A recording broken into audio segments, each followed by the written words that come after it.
বিয়ের ৩ বছরের মাথায় গত ১৬ ফেব্রুয়ারি বিচ্ছেদের ঘোষণা দেন ঢালিউডের জনপ্রিয় অভিনেত্রী মাহিয়া মাহি। আপাতত স্বামী রকিব সরকারের আর তিনি আলাদাই রয়েছেন। খুব শীঘ্রই তাদের আইনি বিচ্ছেদের প্রক্রিয়া সম্পন্ন হবে। তবে মাঝে বেশ কয়েকবার নিজেই সামাজিক যোগাযোগ মাধ্যমে জানিয়েছেন একাকিত্বে ভুগছেন তিনি। তবে কি স্বামী রকিবের কাছেই ফিরে যাচ্ছেন মাহি? সম্প্রতি এক সাক্ষাৎকারে সে কথাই খুলে বললেন অভিনেত্রী। মাহিয়া মাহি বলেছেন, বিচ্ছেদ হবেই, কিন্তু বিচ্ছেদের তো একটা প্রক্রিয়া আছে, সেই কাজ চলছে।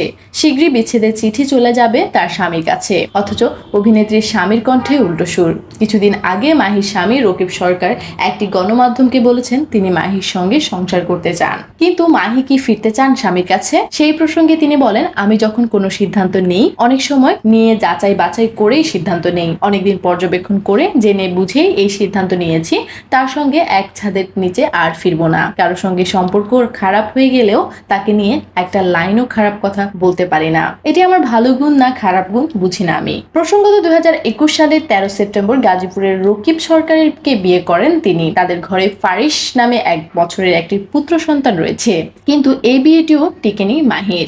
দর্শক, নিত্য নতুন খবর পেতে আমাদের চ্যানেলটি সাবস্ক্রাইব করে লাইক, কমেন্ট এবং শেয়ার করতে ভুলবেন না।